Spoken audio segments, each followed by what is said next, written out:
Today's tutorial is in two parts, and today we're going to make a wired rose. It's in two parts, although it will be put together as one video because time is needed for drying and also for completing the actual flower. We need some flower paste of good quality. Modelling paste will do just as well. It needs to be coloured. Okay, now you can use gel colour, or as I prefer to use dust colour. Okay, I use the dust because it doesn't alter the consistency of the paste.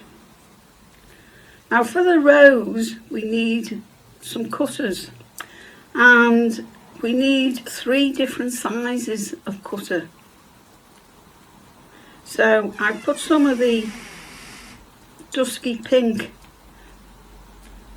colour into my paste, and I've kneaded that in.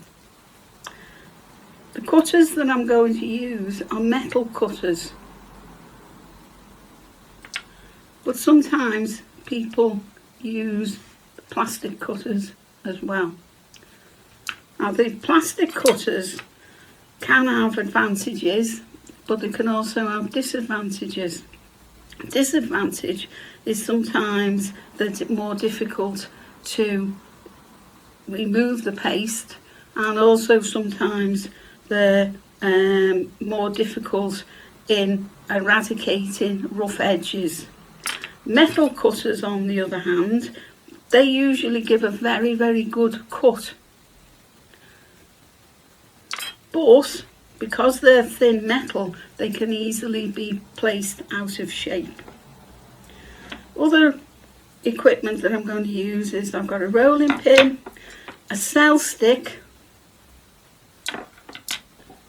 You can use a ball tool. I prefer to use the cell stick myself.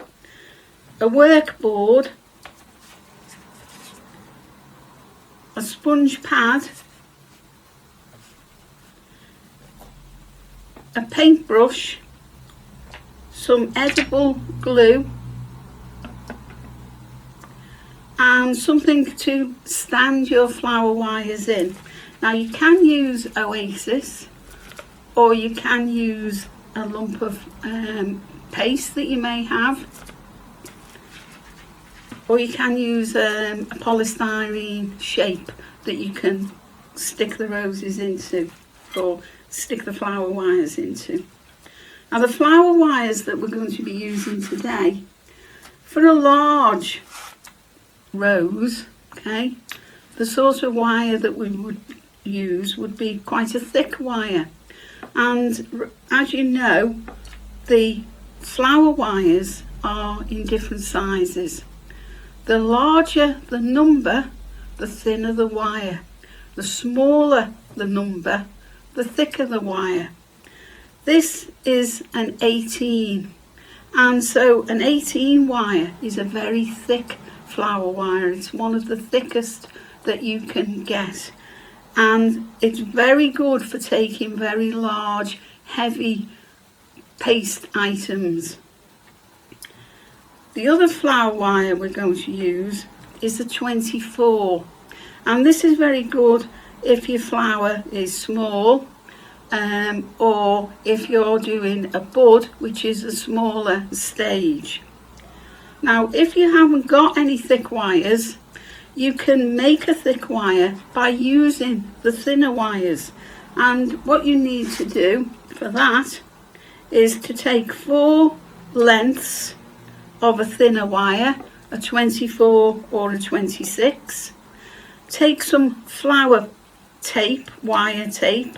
Now this is florist paper tape, and this is half width, but it's self-sticky. And so what you would do is you would put your 4 wires together and bend the end around the wires and then twist. And as you twist, you pull. Now if your tape is too thick, then the wire will become too bulky. So it's important to have a half a width of tape only. You can get thicker tape, but it makes the wires too bulky. And that now has made a wire that's equal to my 18. Okay, so there are wires. Now the only other piece of equipment that I'm going to use is I filled 2 plastic bags with J cloth. Now the J cloth or cleaning cloth has been dampened, and I put those two together. Now you can buy silicone mats for this purpose, but what it does is the dampness creates a cool vacuum, and if you cut out multiple petals, you can place them between the 2 sheets, and it means that you can work on more petals at once rather than cutting out one and then cutting out another, work on that, cut out another. It prevents them from drying up. As I say, you can get professional silicone mats for this, but sometimes they can be too heavy a grade, and so sometimes the paste can stick to them. Okay, so now what we're going to do is we're going to start. And the first thing I've got to do is to set a bud, or to set the first stage on which we're going to put our petals.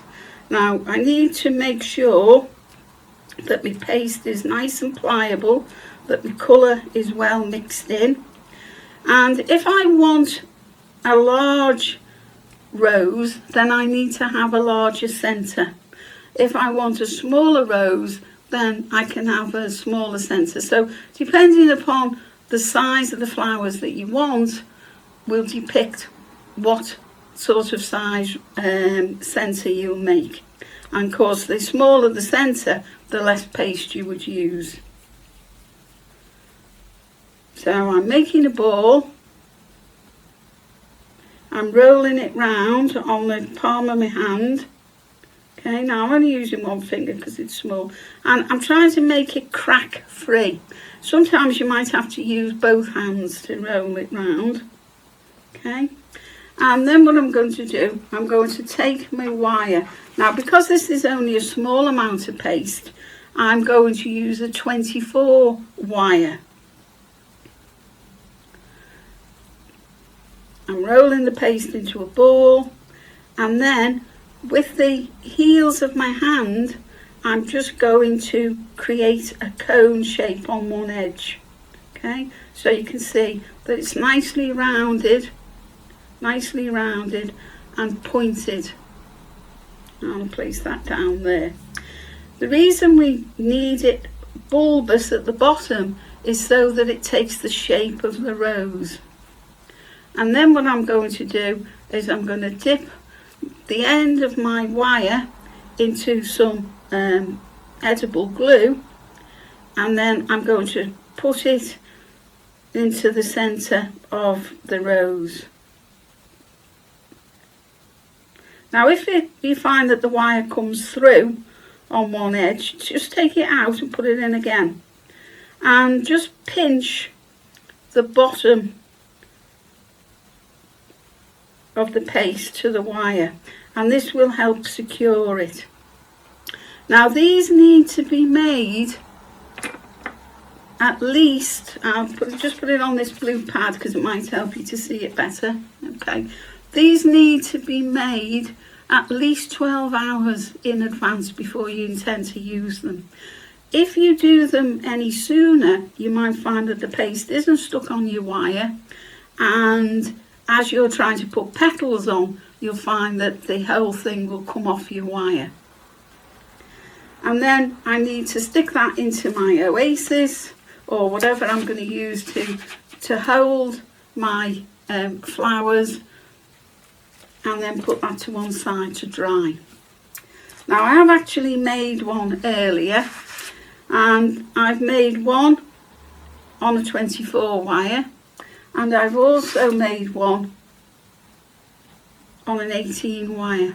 And as you can see, the one on the 18 wire is a much larger centre, and the reason being is that this will make a much larger rose.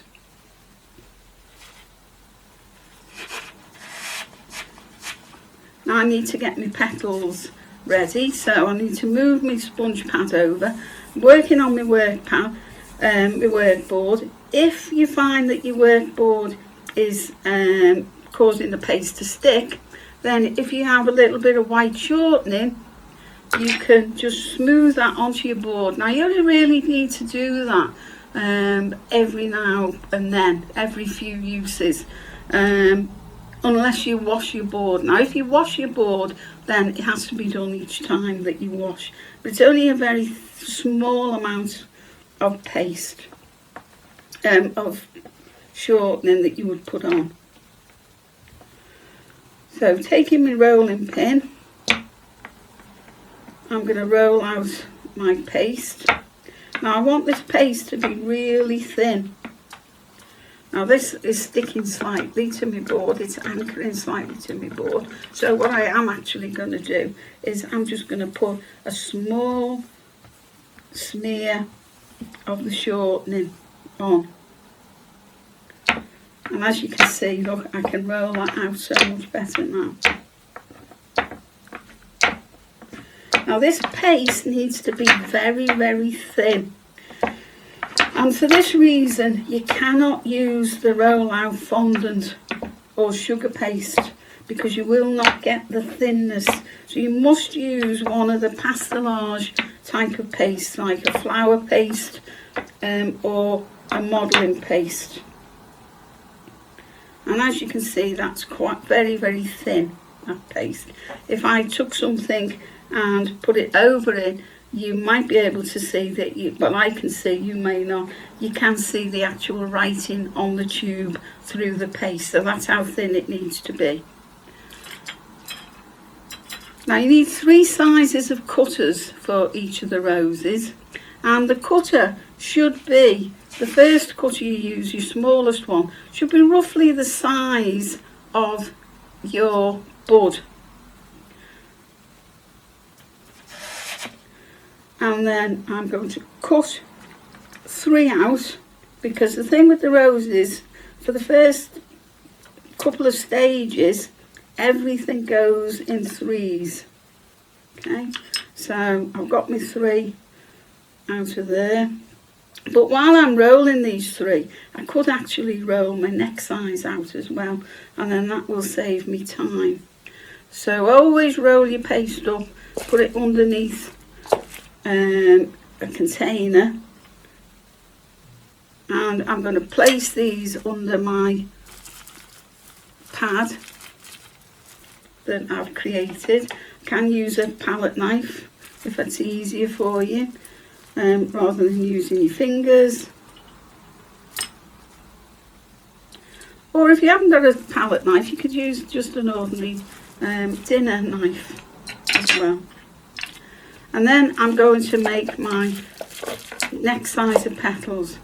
Now, if you've ever looked at a rose, you'll notice that the centre of a rose is much deeper in colour than the outer petals. And so you can help to create your effect by actually using a slightly deeper paste for your centre petals and using a lighter paste for your outer petals. Now if you've got any imperfections in your paste, any threads or fibres that it may have picked up from cleaning cloths or work surfaces, then you need to remove them before you continue rolling. Now again, I'm still making the paste ultra thin. It needs to be fairly translucent, because if you look at flowers, there's very few flowers that actually have very thick petals. I mean, there are some exceptions, like some of the lilies and maybe some of the orchids, where the petals are very thick, but the majority are very, very thin and almost paper-like. So we're trying to create something that looks as natural as the real flower. We need to ensure that our paste is nice and thin. Okay, so I've rolled my paste out. Now, because it's a slightly bigger cutter, I've rolled my paste out a little bit bigger, and I'm taking my second cutter up. So if you've got a set of rose cutters, then you'll find that they'll vary in sizes. And sometimes some sets have 3, some have 4, some have 5. Then take your smallest one and move your other 2 sizes up from that.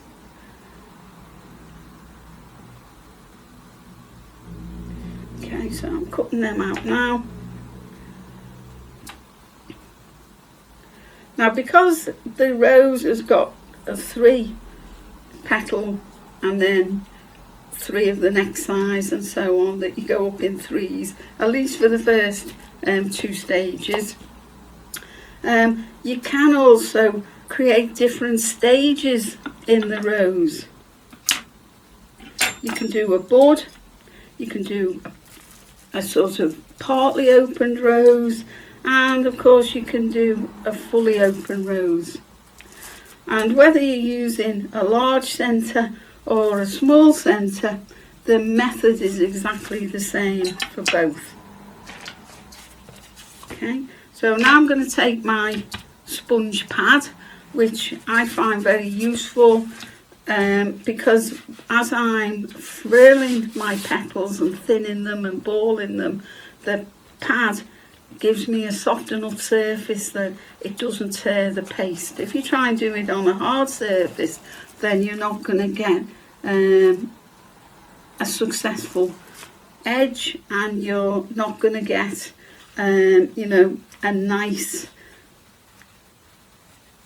neat frill. So I'm smoothing this out. So this is one of my smaller petals now, and I'm just going around the edge with my cell stick. As I say, some people prefer to use a ball tool, and you can do it exactly the same way. It's just that I prefer this. Then you pick the petal up, and one little thing that you need to do is to hollow it into the centre of your hand. So if you put it in the centre of your hand, cup your hand slightly. I'll drop that now. Okay, so place that on my hand, cup your hand slightly, and then I'm going to just ease the cell stick into the centre so that it cups it slightly. Now, some people do this using a spoon, like a teaspoon or a dessert spoon, but I find that it's much easier just to use the palm of your hand. And then I'm going to apply a small amount of glue, edible glue, onto the base of the petal and slightly up one side. And then I'm going to take my centre and I'm going to lay the petal on it, onto the centre of the petal. But what I need to make sure is that the top of the petal is above the point, because I do not want to see the centre at all. And then I'm going to just curl it around the petal. Now make sure, if you need to add a little bit more glue, you can do. Make sure that you get a fairly tight roll on this first petal. And it doesn't matter if it overlaps slightly. The important thing is that you can't see the centre of the flower.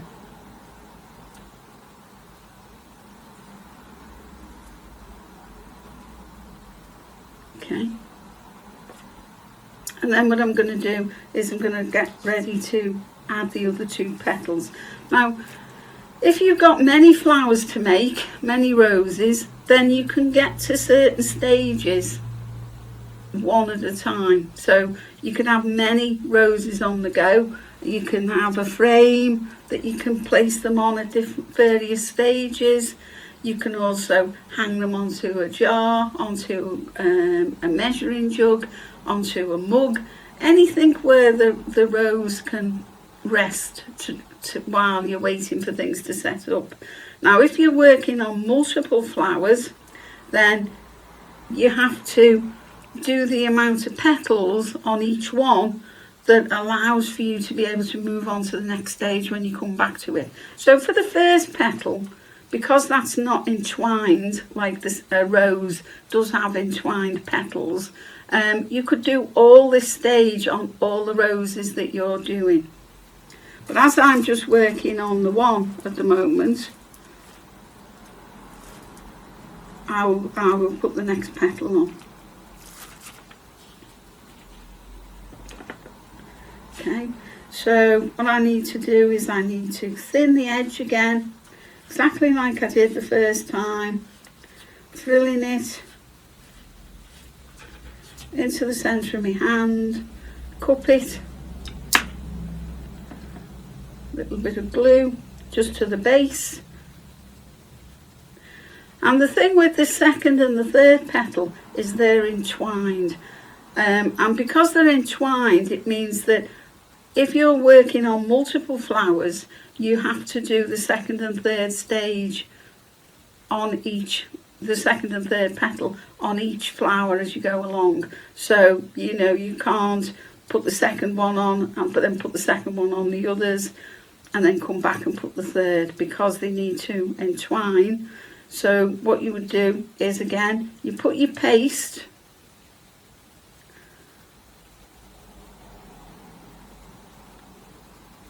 your petal into the centre of your rose centre, and what we're going to do is we're just going to curve one side round and just secure it. We're going to make sure that the top tip of the petal is level with the top of the centre petal. We can shape it at this stage, but we leave one side sticking out. Okay. And what I'm now going to do is I'm going to do my second petal, or my third petal, I suppose, of the small size. And I'm going to do exactly the same. I'm going to ball it round to shape it. Now, if you've only got one cutter, what you can do is you can make, and you want to make larger petals for each stage, you can use your one cutter to cut out for your small centre petals, 3 centres, and then you could use it again on slightly thicker paste, and as you're balling it you will thin the paste out and you will make it bigger. So you don't have to have a set of rose petals, you can use it just with one, but it is much easier if you do have different sizes. It eliminates that problem. Okay, so glue on the bottom third, and then what I'm going to do is the edge that's sticking out, I'm going to place the petal just slightly inside of that, and then I'm going to pull that round, and I'm going to leave the edge of that sticking out, or you know, the edge that hasn't been entwined, so that sticks out, because now I'm going to put the next 3 petals on. So if we're doing multiple flowers, we can do single petals, the first petal on all of them, but then the next 6 petals or the next 5 petals have to be placed on at the same time, and then we move on to the next flower. But when we come to put the final layer on, then they can be done in different stages as well, like at the beginning. So it's exactly the same technique. Ball and cup, frill, and then I'm going to place that in. Now, because this is a bigger petal, you'll notice that one side of it will be shorter and one will be longer, only till we put the next stage on. So the bit that of the shorter petal, the smaller petal, while I'm entwining it, I'm sticking the base down. Now, I'm not sticking it right to the top, I'm just sticking it at the bottom third, and I'm leaving that out, ready for my next one.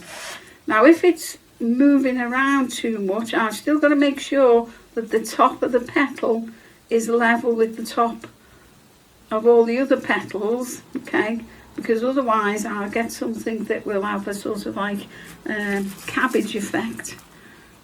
So I need to make sure that they're all level at the top. So I'm putting the second large petal on now, or middle-sized petal, because I will be putting another set on.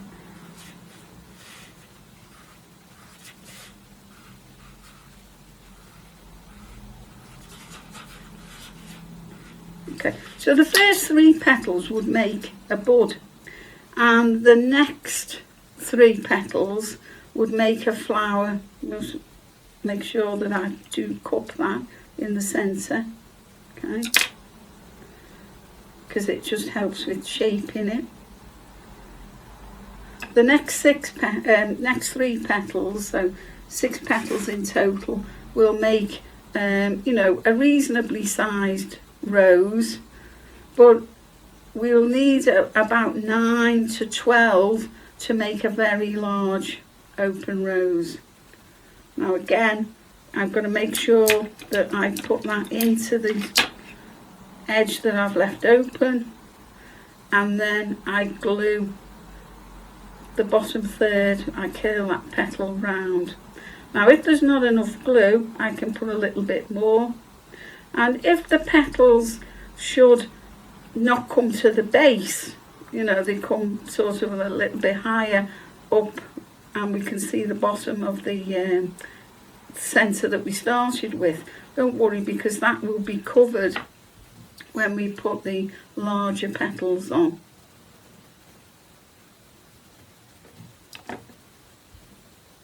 Okay, so leave one side out.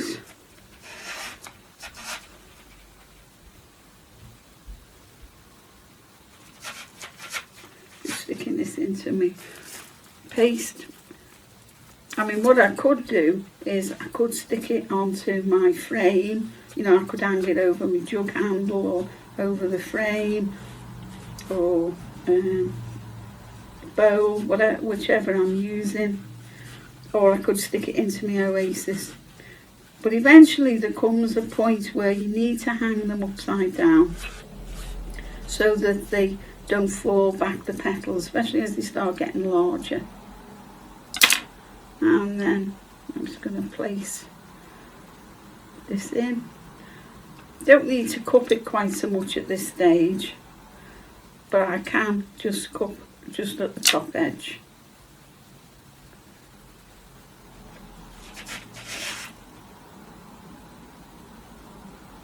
And then that's going to feed in there. I've got to still make sure that it comes to the top edge, you know, that it's not going lower from the centre, from the tip of all the other petals. Okay, and I'm going to glue that one in, and we've now got the entwined bit. Okay, so this is 6 petals all in all, so 3 small, 3 medium. Now if we want to make it sort of like so that it becomes a rounded shaped rose, then we can just secure it with a little bit more glue. Before it sets, because this paste does dry fairly quickly, we need to use our fingers to just shape Now because we've frilled it, it facilitates us doing this. Okay, so at this stage it really needs hanging upside down. Okay, so there's the centre of our rose. Okay, so that would make a rose, a medium-sized rose with those 6 petals. But if we want to make a larger one, then we're going to put another 3 petals on. Now I have got one here that I did earlier. Okay. And what I'm going to do is I'm now going to add more petals. Now I don't have to entwine these next petals, so that means that I can work on several roses at a time, because quite often people make roses for wedding cakes and they may be making multiple flowers. So I'll just hang that back upside down for a moment while I roll out the larger size petal. And usually it takes about 4 to 5 petals at this stage.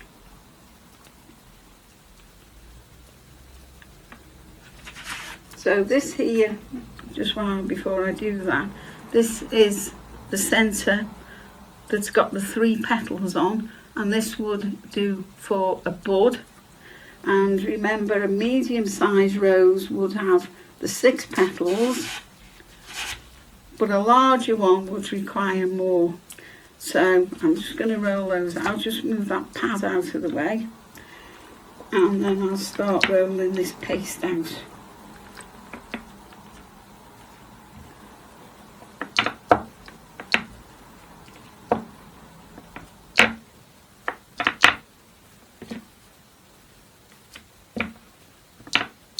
Again, I need to make sure that the paste is thin.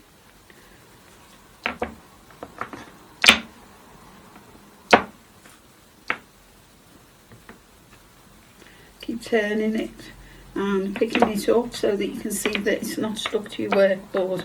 And as I say, if it is stuck to your board at all or sticking in any way, then you can use a little bit of shortening. Try not to use icing sugar or corn flour, because if you use the corn flour or the icing sugar, you find that it quite often affects the texture and also the thickness of the paste. If you want to use any more, if you roll the extra up and use it again, the recipe will have been changed by the flour that you will have used, the sugars, the corn flour or the icing sugar. Now I'm going to take the larger cutter and I'm going to cut out 5 larger petals. Now I might find that it won't take 5 to get me shape. It might only take 3. Right, so I'll make that paste just a little bit bigger to see if I can get this one out.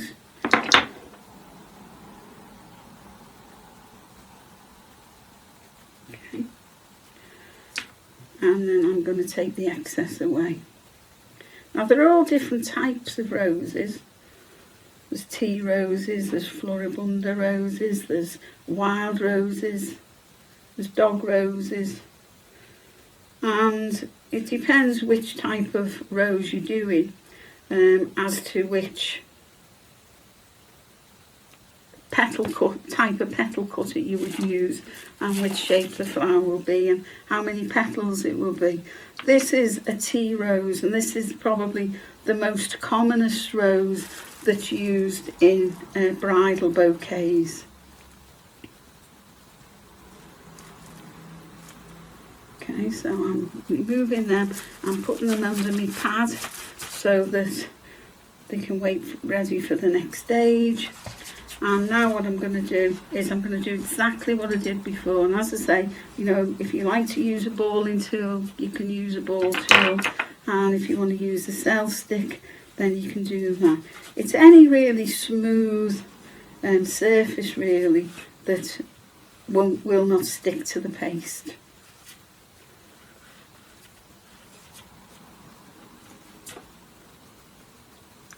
Now, we don't need to use a veiner to put lines in it,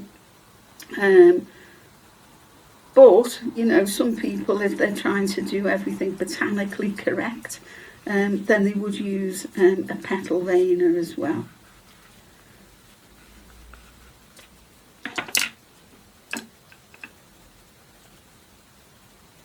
Now I'm going to use the ball tool actually just to cup this up slightly, but I could use my cell stick as well if that's all that's available to me. You just press a little bit harder to get it to cup. Now you can keep adding and adding and adding, and sometimes you need a slightly different technique if you want to make a really large rose, because you might be best, if you want a very large rose, to actually set the centres this way, but actually set the larger cutters. Need my larger one here.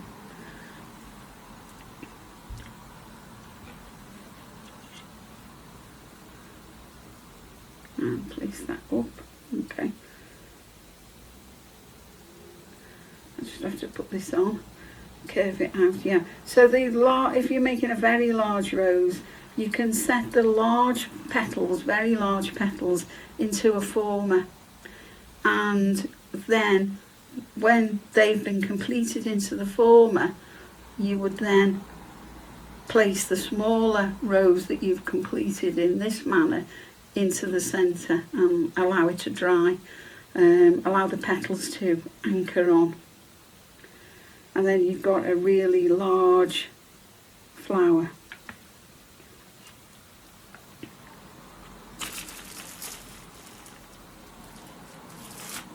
Okay, so do exactly the same with the next one.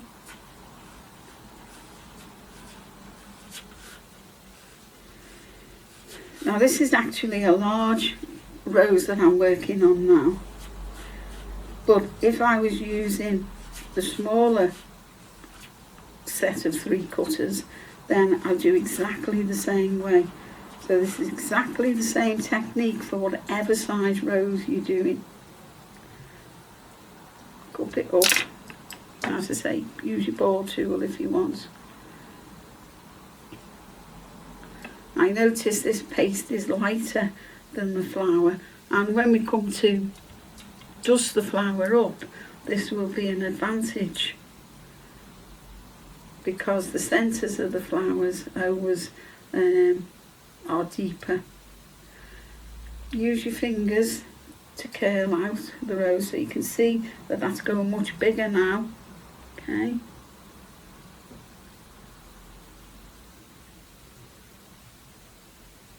I'm hanging it at each one.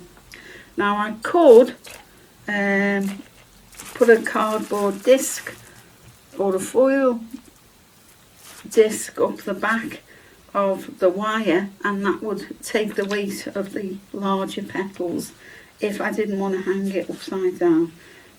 But because I don't want these to be too big, then it's sufficient to just hang them.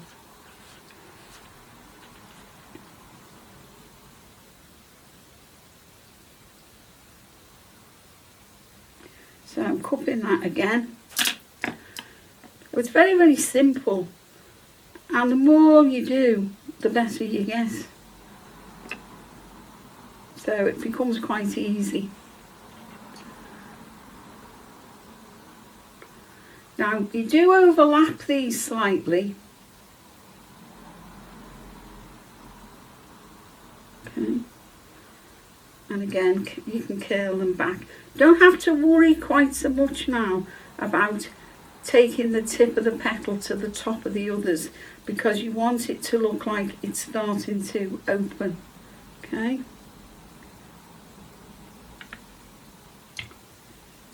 And just got another 2 to put on. But some people just go on putting layer and layer and layer on. But there comes a point where it starts to look, you know, slightly out of shape. Because most roses don't have that many petals. They only have about, you know, between 9 and 12 petals on them. Okay, so filling that in the normal way, thinning it and balling it, cupping it. Now, a little tip, if you're hot, then, and your hands are becoming hot and they're becoming sticky, then if you wipe them with ice water to cool them down, you might find that that will help, because the paste does become a little bit sticky after you've handled it for a while. Okay, just curve that out slightly. So I am overlapping these ever so slightly, and I'm curling the petals back a little bit. Okay, so I'm using my fingers to do this. Can you see? And I've just got one more to put on, which will go here. Hanging that again. And then I'm taking the last petal.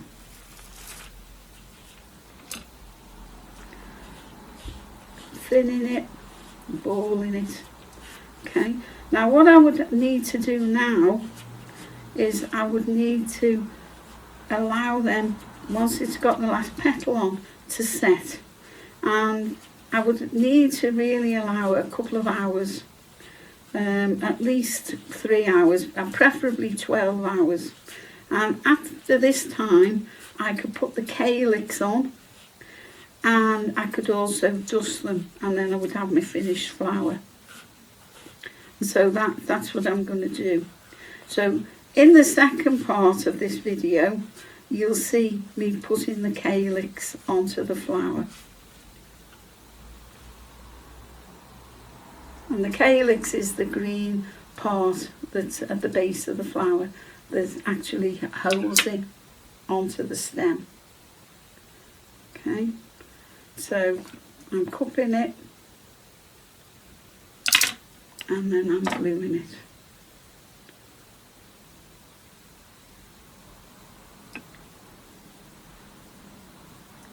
And now I'm going to place this here. And the other thing is, if you're working in moist conditions, so if you're working in winter time and you've got a lot of condensation at home, you might find that your flowers don't appear to set. And what you need to do is to try and dry them in as dry a condition as possible, because sugar's hygroscopic and so it does absorb moisture. So we need to eliminate that. Sometimes if you're storing them, you know, when you've completed them and you're storing them in boxes, if you use silica gel, and they're like the little sachets that you get sometimes when you buy shoes and some clothing, but you can't buy silica gel. If you put little packs in the box where you're keeping them, then you'll find that it will help to keep them dry. And store them between tissue, and they will last, you know, they will store for a very long time. So if you're doing a wedding cake, you can make your flowers a long time in advance. Okay, so just make sure that the base is secured. Okay, and there we've got our flower. Okay, now this is the larger one, but now for the smaller one I would put the other remaining petals on. So it might only take 5, it might only take 3, but I would do it in exactly the same way as this one.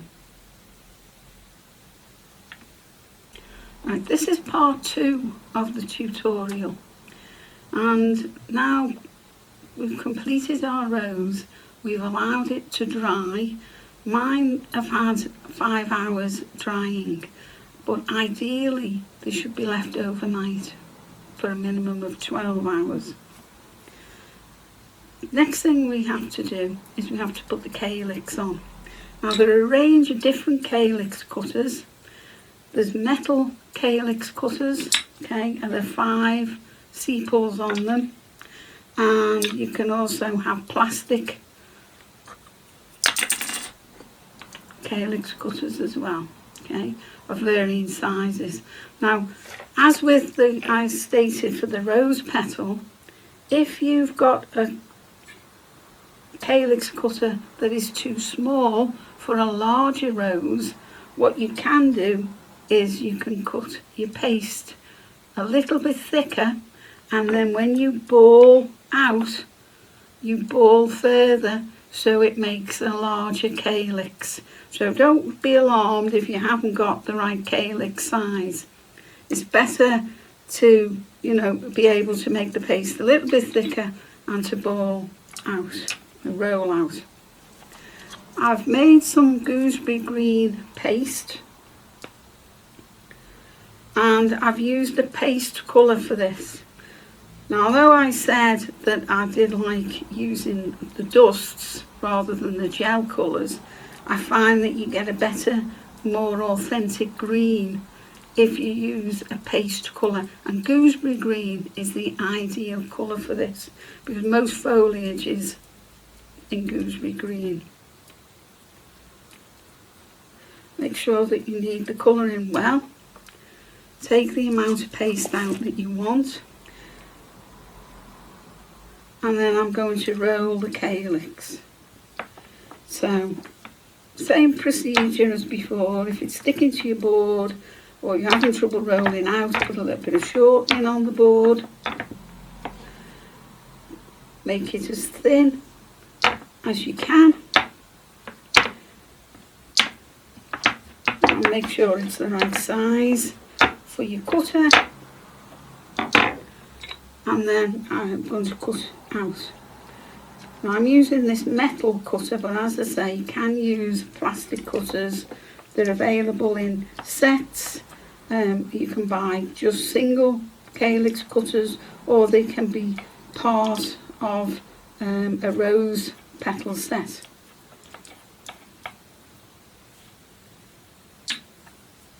Take the excess away and place that under somewhere where it won't dry. I tend to use a small plastic bowl to put my paste underneath. Just rolled out there, so I'll just put it back. It saves it drying, but it means that I've got ease to get it out. Make sure that it's not stuck to your board. Take any excess off that may be left from the cutting process, and then put it onto your pad, your sponge pad, and then I'm going to roll it out, and I'm just going to gently thin the edges. Now I don't want it to go out of shape, so I'm going to put very little pressure on this, or spend very little time on it. And then I'm going to put my glue on. Now I don't have to take the glue right to the edge, because quite often as a rose is opening and becoming older, the calyx actually starts to peel back, and in a rose that is fully developed, the calyx can actually be right back, ready for the final stage where the flower will wilt. Now this is the large rose that I made before. Okay, here it is. It's got all these petals on, and what I need to do is I need to thread the calyx up to the bottom. Okay, now you have to be careful that you don't damage any of the petals during this stage. Make sure that you anchor it on well, and then turn it up. Now if you want, because this is a large rose, okay, what you can do is you can just slightly peel back the tips of the calyx. But you must remember though, if you're putting this into an arrangement, if you have got any sharp tips and thin tips sticking out, they're more likely to break off. So it may be just as advisable to make sure that your calyx sepals are actually stuck right to the flower. Okay, so we've got that stage on. And what I need to do now is just to make the little ovary that sits at the bottom. Now the ovary is the part that swells and fills with a syrup, and this is where we get rosehip syrup from later on in the season when the flowers have died off. Okay, so obviously the larger the flower, the bigger the ovary, so you'd have a larger amount of paste. This needs to, for a flower that size, needs to be a small pea size of paste. And make sure that you roll it round and that it's free from cracks. Okay, I'm going to place it down, flatten it slightly. Okay, and then I'm going to put some glue, just a little bit of glue on it.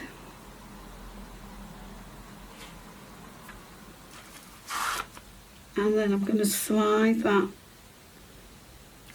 up the stem to the base of the calyx. I'm going to press it slightly so that it anchors to the calyx.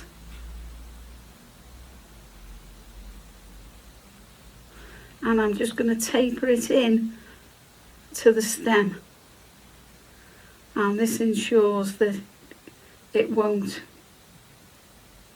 slide down the wire, you know, when you're colouring and when you're arranging it into your spray.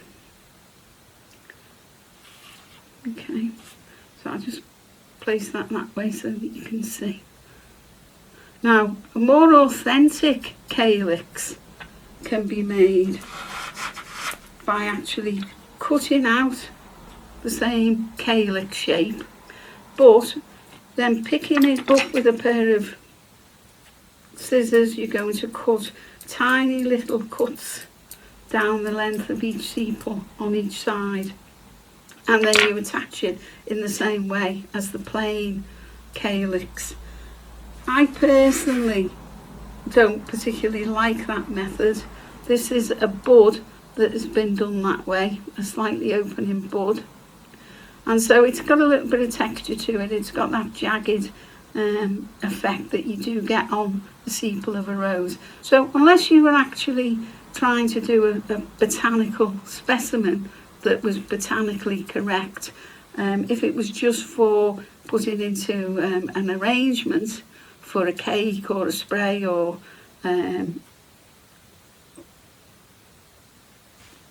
a particular shape, then I would go for the plain calyx. Once your flowers have got their calyxes on, okay, and they've all got the right amount of petals on, so you can see we've got various stages here.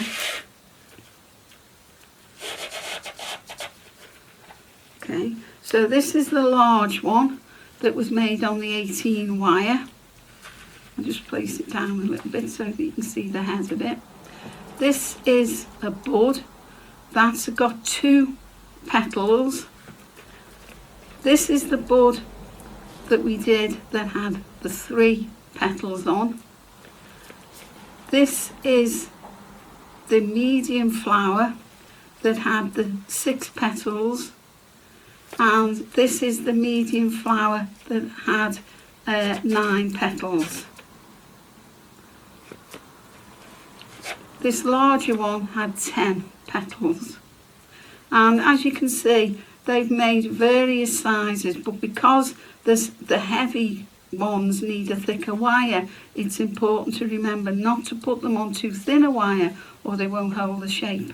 They'll just roll around on the wire and be very limp.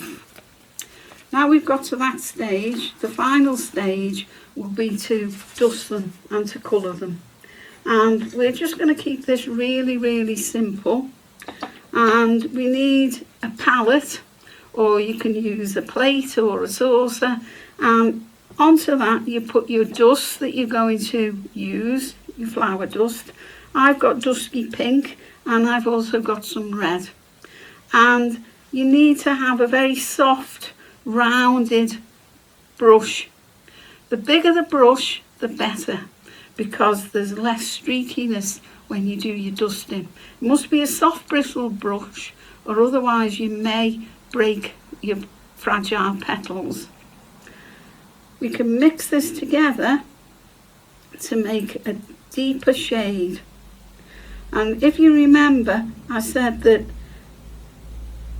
the centre is darker and the outer petals are a bit lighter. So the darkest colour would go in the centre. And we use a dabbing action, dabbing, when we're putting it onto the flower, not a streaking. If we use a streak action, sometimes some of the dusts have been made from lots of different colours, and if you streak them, then you see all different colours in. You might see red, you might see green, you might see blue.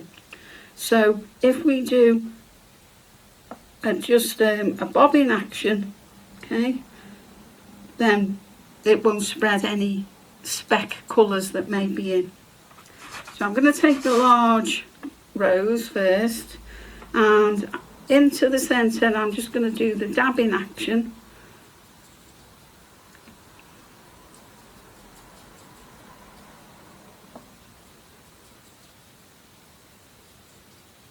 And then with a little bit of the lighter dust, I'm just going to dust the edges of the petals. Now these will get steamed, and when I do my next video that's going to have rose foliage on, you'll see the steaming process of these roses at the same time as the foliage, as the leaves. Now the longer you can leave your flowers to dry before you dust, the better, because it just means that the dust won't bleed into the paste, because the paste will be totally dry. Okay, so that's our larger flower. Then I'm going to take our flower that was on the 24 wire. Okay, so I'm just in the centre of the larger flower that's on the 24 wire, and just lightly on the tips of the outer petals. And I'm going to do the same for the smaller one that's got the 6 petals, but this is just going to be in the centre rather than on the outer petals. Now there's different ways of applying colour to your flowers. Some people spray them, some people use a sponge, and some people use a brush. The brush, I think, is the most convenient way, but it's really a matter of opinion. Now on the buds, I only really need to do the centres. Now, I'm not going to dust the calyxes. They will actually be okay in the colour that they're in once we glaze and steam the flowers. Okay, so we now have all our flowers with some dust on. So you can see that they've got quite a different effect to what they had when they didn't have any dust on, because they looked a bit insipid, and now they've got depth. And when they get glazed, they'll look even more attractive because they'll have even more depth because the colour will blend with the steam glaze. So remember, the next tutorial that we're going to do, we're going to look at the rose foliage, and we're going to look at completing these roses that we've looked at today. Thank you. Bye bye.